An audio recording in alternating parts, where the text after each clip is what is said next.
Moikka, me tänään pelataan ultra-realista Fortnite Shooter, vähän niinku Valorant-peliä, vai mitä? Joo. Eli siis tässä on niinku, että pitää tappaa muita tiimejä, pitää ostaa parempia aseita ja joo.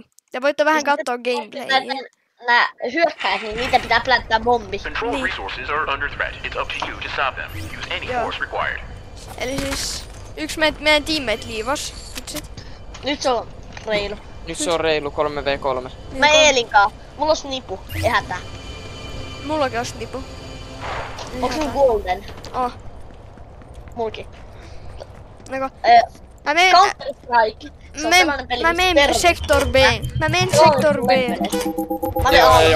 Mä oon B:llä itse. Mä Mä menen Sector B:n alakautta. Eli siis täällä on tämmöisiä B ja A:ta. Eli siis tässä sitten pystyy vähän niinku tappaa. Nyt pitää planttaa bommi. Niin, ne toiset pitää planttaa meille bommin ja meidän pitää tappaa ne. Mä en näe täällä ketään. En mäkään vielä. Ne kämppii jossain. Ne kämppii jossain täällä. Varkaan ne saattaa yllättää. Joo, mä oon juoksemassa täällä. Explosive amps. A. Minkä eri puolille. Ja plänttää saalle. Joo, meidän pitää undetonateaa. Meidän pitää undetonateaa tässä. Ja A. 4. Tapoin 2. Meidän pitää undetonateaa. Miten se tehdään? Missä se pommi on? Missä se pommi on? Kuka diffusaa? Mä diffusaan. Mä diffusaan jo. Sama. Eiku, mä menen etsin jätkiin. Mä diffusasin. Flawless victory. Nice. Voitettiin.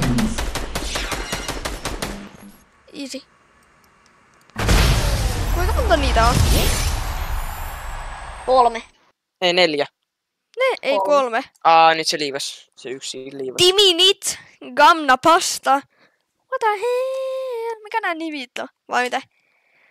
Joo, ja tässä oli yksi roundi. Heippa.